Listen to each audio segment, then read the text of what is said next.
Hello friends, welcome to Chettinad அம்மணி channel. இன்றைக்கி நான் பார்க்க போகிற வீடியோ என்ன அப்படின்னா, நேற்று வியாழக்கிழமை காலையிலேருந்து மதியம் 12 மணி வரைக்கும் நான் என்னென்ன வேலைகள் செஞ்சேன் அப்படிங்கிறத விளாகாக கொடுத்துருக்கேன். கண்டிப்பாக இந்த வீடியோ உங்களுக்கு பிடிச்சிருந்ததுன்னா செட்டிநாடு அம்மணி சேனலை சப்ஸ்கிரைப் பண்ணிக்கோங்க. எல்லாருமே வீடியோ பார்க்குற எல்லோரும் ஒரு லைக் கொடுங்க. இப்போ காலையில் எந்திரிச்சு வாசல் தெளித்து கூட்டி முடிச்சுட்டு, அதுக்கப்புறம் காக்கா குருவிகளுக்கெல்லாம் எப்போதும் போல் அரிசி வச்சுட்டு, எறும்புகளுக்கும் அரிசி வச்சுட்டு, அதுக்கப்புறம் பார்த்திங்க அப்படின்னா நல்ல மங்களகரமாக வாசலில் வந்து கோலம் போட்டு முடிச்சாச்சு.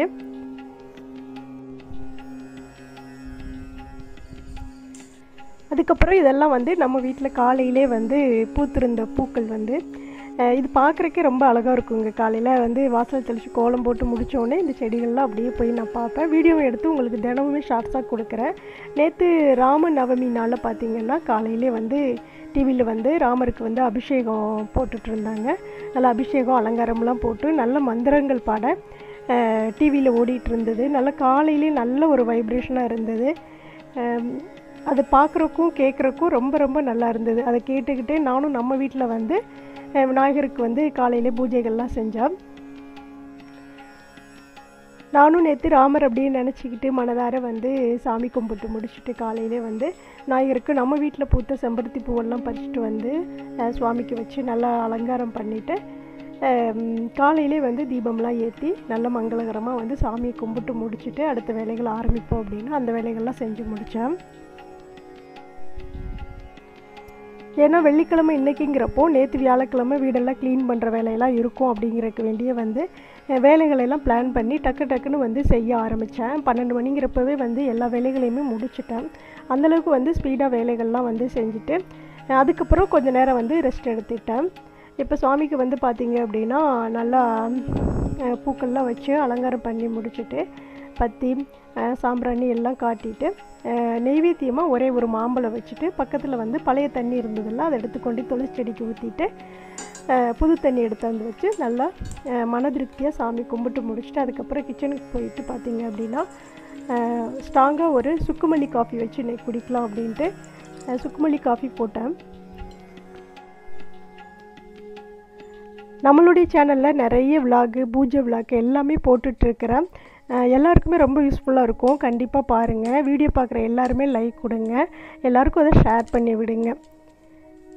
இப்போ பார்த்தீங்கன்னா மல்லி நான் வந்து அடித்தே வந்து வச்சுருப்பேன் டப்பாவில் எப்போதுமே. ஏன்னா அப்போ அடிக்கிறதுக்கு நம்மளுக்கு ஒரு மாதிரி கஷ்டமாக தெரிகிற மாதிரி இருக்கும். அதனால் அடித்து நம்ம டப்பாலே வச்சுக்கிட்டோம் அப்படின்னா அப்பப்போ நம்ம வேணுங்கிறப்ப எடுத்து போட்டுக்கலாம்.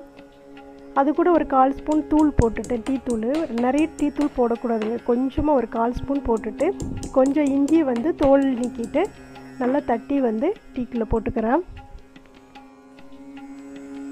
இந்த சுக்குமல்லி டீ வந்து காலையில் குடித்தோம் அப்படின்னா நம்ம உடம்புக்கு ரொம்ப ரொம்ப ஹெல்த்திங்க. இந்த தலை சுற்று உள்ளவங்க கொஞ்சம் வந்து ரொம்ப ஒரு மாதிரி மயக்கமாக காலையிலே மயக்கமாக வருது அப்படின்னு நினைக்கிறவங்கெல்லாம் வந்து இதை வந்து குடிச்சிட்டே வாங்க. டீ காஃபியை வந்து தவிர்த்திட்டு இதை குடிச்சிங்க அப்படின்னா அதெல்லாம் கொஞ்சம் கொஞ்சமாக நாளடைவில் அப்படியே மறைஞ்சிரும். நல்லா வந்து கொதிக்க வைங்க. ஒரு சொம்பு தண்ணி ஊற்றுனீங்க அப்படின்னா ஒரு அரை சொம்பு வர்ற வரைக்கும் அதை நல்லா வந்து கொதிக்க வச்சிங்கன்னா தான் அந்த மல்லி வந்து நல்லா வேகும். இப்போ நல்லா வந்து கொதித்து முடிச்சிருச்சு. அதுக்கப்புறம் நான் வந்து ஃபில்ட்ரு பண்ணி எடுத்துக்கிறேன். எப்போதுமே சுக்குமல்லி காஃபிக்கு வந்து நாட்டு சக்கரை சேர்த்துக்கோங்க, ஒயிட் சுகர் சேர்க்காதீங்க. ஏன்னா இது வந்து உடம்புக்கு ரொம்ப ஹெல்த்தியும் கூட. அதனால் நாட்டு சக்கரை சேர்த்திங்க அப்படின்னா டேஸ்ட்டும் நல்லாயிருக்கும், உடம்புக்கும் நம்மளுக்கு ரொம்ப ரொம்ப நல்லது. நம்ம தேவைக்கு தகுந்த மாதிரி போட்டுக்கலாம். போட்டுட்டு நல்லா கலந்து விட்டுட்டு காலையிலே ஸ்ட்ராங்காக ஒரு காஃபியை குடிச்சு முடிச்சுட்டு அடுத்த வேலைகளை வந்து ஆரம்பிச்சுக்கலாம்.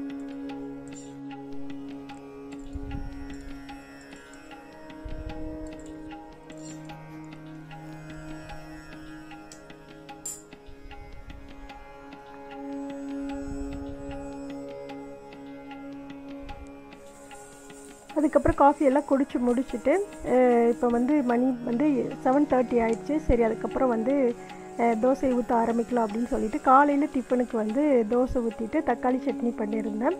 இது வந்து நேற்றே நான் உங்களுக்கு ஷார்ட்ஸ் வீடியோலே வந்து கொடுத்துருப்பேன். நேற்றே வந்து 2 ஷார்ட்ஸ் வீடியோ கொடுத்துருந்தேன். எல்லோரும் பார்க்காதவங்க பாருங்கள், எல்லாருக்குமே ரொம்ப பிடிக்கும். அதே போல் இன்றைக்கி காலையில் பார்த்தீங்க அப்படின்னா ஒரு ஷார்ட்ஸ் வீடியோ கொடுத்துருந்தேன். ரொம்ப ரொம்ப மங்களகரமான ஒரு ஷார்ட்ஸ் வீடியோ. கண்டிப்பாக பார்க்காதவங்க அதை போய் பாருங்கள். அதுக்கப்புறம் காலையில் எல்லாம் தோசையெல்லாம் சுட்டு கொடுத்துட்டு எல்லோரையும் சாப்பிட வச்சு முடிச்சதுக்கப்புறம் அடுத்து வந்து மதியத்துக்கு சமையல் வேலையை ஆரம்பிக்கலாம் அப்படின்னு சொல்லிட்டு டக்குன்னு வந்து சாப்பாடு செய்ய ஆரம்பித்தேன். இப்போ சாதம் வெந்துட்டுருக்குது. அது போக பார்த்திங்கன்னா எண்ணெய் கத்திரிக்காய் குழம்பு செய்யலான்னு சொல்லிட்டு குட்டி குட்டி பிஞ்சு கத்திரிக்காய் வாங்கிட்டு வந்து நல்லா வந்து அந்த காம்பை மட்டும் கட் பண்ணிவிட்டு எண்ணெய் கத்திரிக்காய் குழம்பு செஞ்சுருந்தேன். இதையுமே நேற்று ஷார்ட்ஸ் வீடியோவில் நான் கொடுத்துருந்தேன். இதெல்லாம் இந்த குழம்பு ரெசிபி எல்லாமே நம்மளுடைய சேனலில் ஏற்கனவே நான் வந்து அப்லோட் பண்ணிட்டேன். அதனால் வந்து நான் சிம்பிளாக என்னென்ன வேலைகள் செஞ்சேன் அப்படிங்கிறத தான் நான் வந்து காட்டியிருப்பேனே தவிர ஃபுல்லாக நான் எடுத்திருக்க மாட்டேன். இப்போ இந்த எண்ணெய் கத்திரிக்காய் குழம்பு பார்த்திங்க அப்படின்னா அவ்வளோ டேஸ்ட்டாக இருந்ததுங்க. ரொம்ப ரொம்ப சூப்பராக இருந்தது. பிஞ்சு கத்திரிக்காய் வாங்கி 4 பக்கமும் கீறி விட்டுட்டு இதுபோல் வந்து குழம்பு செஞ்சு பாருங்கள். ரொம்ப டேஸ்ட்டாக இருக்கும். அதிகமாக காரம் சேர்க்காமல் புளிப்பு அதிகமாக சேர்க்காமல் அப்படி செஞ்சோம் அப்படின்னா நல்லா நல்லெண்ணெயில் நல்லா வதக்கிட்டு செஞ்சோம் அப்படின்னா அந்த கத்திரிக்காயோட ஒரிஜினல் டேஸ்ட் வந்து கிடைக்கும்.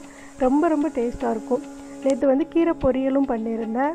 அதுக்கப்புறம் சாதமெல்லாம் வடித்து முடிச்சுட்டு ஒரு 11 மணி ஆயிடுச்சுங்க. சரி அதுக்குள்ளேயும் வந்து இதெல்லாம் வந்து கொஞ்சம் இந்த வடித்த கஞ்சி குடிச்சிக்கலாம் அப்படின்ட்டு. எனக்கு இது ரொம்ப பிடிக்கும். எப்போதுமே சாப்பாடு வடித்த உடனே டக்குன்னு ஒரு டம்ளர் எடுத்து குடிச்சிடுவேன். இப்போ அதை வந்து நல்லா குடிச்சு முடிச்சுட்டு வந்தேன். இப்போ வந்து அடுப்பை சிம் பண்ணி வச்சுட்டு போனேன். கீரையுமே நல்லா வந்து வெந்துருச்சு. இது சிறுகீரையும் பார்த்திங்கன்னா தண்டு கீரையும் சேர்த்து பொரியல் பண்ணியிருந்தேன். பாருங்கள் கத்திரிக்காய் எண்ணெய்க்காய் குழம்பு எப்படி இருக்குன்னு அவ்வளோ சூப்பராக இருக்குங்க. அடுத்த நாள் இதை வச்சு சாப்பிட்றப்போ ரொம்ப ரொம்ப டேஸ்ட்டாக இருக்கும். அதுக்கப்புறம் பார்த்திங்கன்னா சமையல்லாம் முடிச்சுட்டு கிச்சனை வந்து நீட்டாக க்ளீன் பண்ணேன்.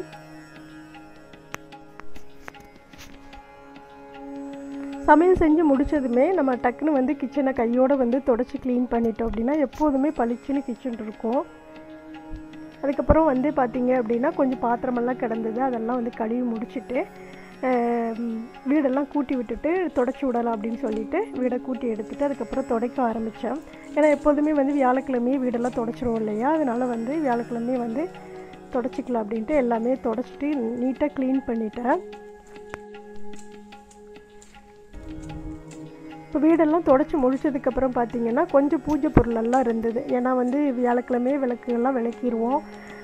புதன்கிழமை கொஞ்சம் விளக்கிட்டேன். ஏன்னா நான் வந்து பூஜை வீடியோ போட்டிருப்பேன். விநாயகருக்கு அலங்காரம் பண்ணி ஒரு வீடியோ போட்டிருப்பேன். அன்றைக்கி பாதி பொருள் விளக்கிட்டேன். அதுக்கப்புறம் நேற்று கொஞ்சம் விளக்கிட்டு சரி கொஞ்சம் மாவு இருந்தது. வெள்ளிக்கிழமை கண்டிப்பாக நம்மளுக்கு டிஃபனுக்கு மாவு வேணும்னு சொல்லிவிட்டு டக்குன்னு வந்து காலையில் எந்திரிச்சோடனே அரிசியெல்லாம் ஊற வச்சுட்டேன். அதனால் ஒரு 10:30 மாவெல்லாம் ஆட்டிக்கலாம் அப்படின்னு சொல்லிட்டு எல்லாத்தையும் ஆட்டி எடுத்து வச்சுட்டு மறுபடியும் வந்து அந்த கிரைண்டர்லாம் கழுவுன இடமெல்லாம் மாவாக இருந்தது. அதெல்லாம் க்ளீன் பண்ணிவிட்டு சிங்கையும் கழுவி விட்டுட்டேன்.